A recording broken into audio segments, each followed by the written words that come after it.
Hello, this is Bern, and if you'd like to understand what are three incredibly common and destructive love delusions that men and women step into without their knowledge that really prevent them from getting the kind of love they want, well, stick around because on today's episode, I'm going to be revealing what these are so that you have the awareness needed to move forward from them starting today.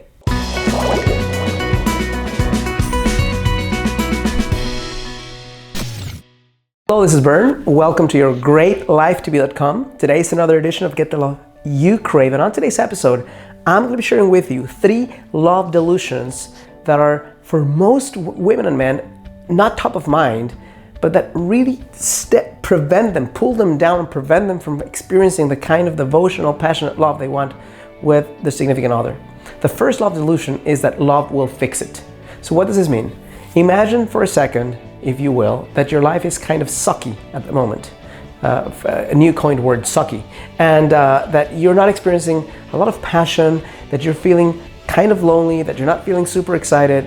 And all of a sudden, someone or something comes into your head, and that is the notion that, well, if I just get a significant other, if I just get a man, if I just get a boyfriend who's awesome, well, I'm not gonna be bored anymore, I'm gonna be more excited, life will rise in intensity and color, so I can feel the void of existence through this human being. Now, you would never consciously think that because you're a very smart woman, but subconsciously, this might be taking place right now as we speak. So if you ever feel like the solution to life's problems, or the solution to apathy, the solution to lack of connection, the solution to lack of belonging is connecting to one human being, then you're in for a big surprise, because here's the biggest thing I've offered you to get from this video.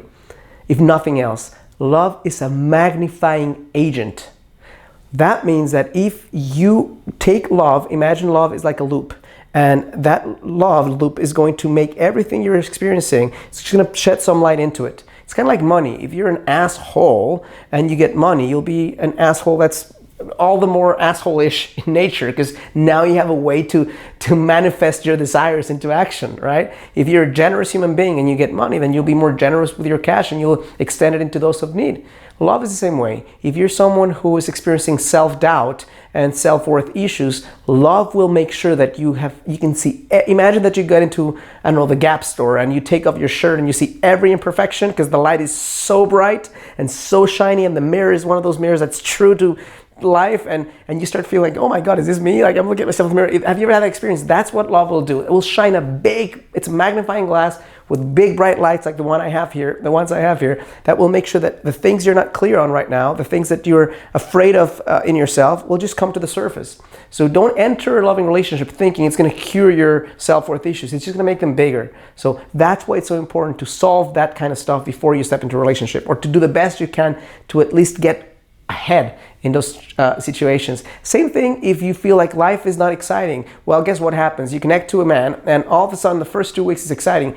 Then you get back to yourself. And if you're stepping into a boring version of yourself, you will be bored times 2 in a relationship. So love will not fix it. Love will just magnify it. Second delusion that men and women step into is that you can get what you want by doing more of the same. So imagine you've been doing certain things to find the love you want, and all of a sudden you say, you know what, it's not working, so I'm just gonna push through it. I've been dating maybe a couple of guys a week, that hasn't worked. I'm gonna date 4 guys a week now. So here's the problem with that theory. If what you're doing in those 2 dates is shit, then you'll magnify shit times 2 when you do going 4 dates versus 2 dates. I'm sorry to be so direct with you, but I've seen so many women who connect with me who are trying to push their way through a change by doing more of the same, and the more of the same is just generating expansion of pain. That's why mentorship is so powerful, because there's things you're not seeing in yourself that someone can pinpoint and say, that's this thing that you're not seeing, this is the thing we need to address, forget about everything else. Or sometimes it's the ability for somebody to hold you accountable to, you said you were going to do this, you said you were going to speak to this guy and end it, you didn't end it, what the fuck, right? That's why getting some help that's beyond your own self-awareness and your own 2 hands is significant and powerful in getting ahead and not doing the same thing over and over again. Third delusion that women and men step into. Dating, for example, for women, since I speak to women and I connect with women, I help women, is women think that dating is a process through which you can find a guy, a husband, right?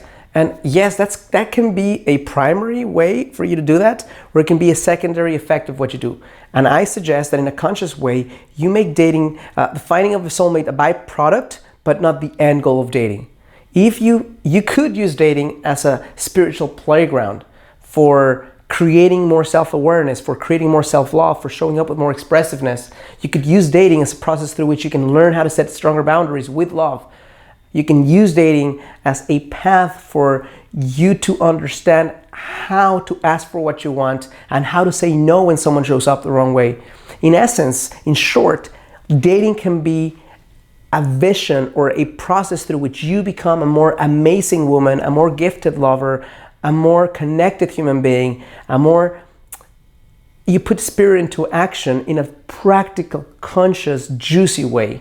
Now, you could also just look at dating as the path through which you'll find a boyfriend, in which case you can get that. But if you use dating as a spiritual playground, you will, no matter what happens in there, through the path of you getting your soulmate, you will get stronger and more gifted as a human being, as a woman, as a lover. And that is my gift and my challenge to you, that you embrace dating as a path towards becoming the best version of yourself, rather than just as a means to date a guy or get a guy, okay? If you find these 3 delusions are powerful, insightful, useful to you in some way, I'm gonna ask you to do 3 things, my dear. Number 1, click like or thumbs up on this video right now. Number 2, there's a button right here that allows you to subscribe to my channel. Do that and click the little bell so that you never miss out on a video. Third thing I'll ask you to do is on the description of this video, the first line of the description of this video, you're gonna find a link to a masterclass that I recorded for you, where I'll show you how to do the opposite of these 3 delusions, how to consciously enter and attract a loving, amazing, passionate partner, in this case for you, a man, into your life with less pain, less frustration, less bullshit, and less back and forth than you've been doing up to right now. Okay, thank you so much for connecting with me. All you do is when you click on that first link on the description of this video, you'll get to a page that has a yellow bar. Click the yellow bar, enter your name and email, and you start watching this right away. Thanks for allowing me into your heart. Thanks for allowing me into your home, into your cell phone, wherever you're watching it from, and whatever country you're in right now. All my love to you, and look forward to connecting with you very soon.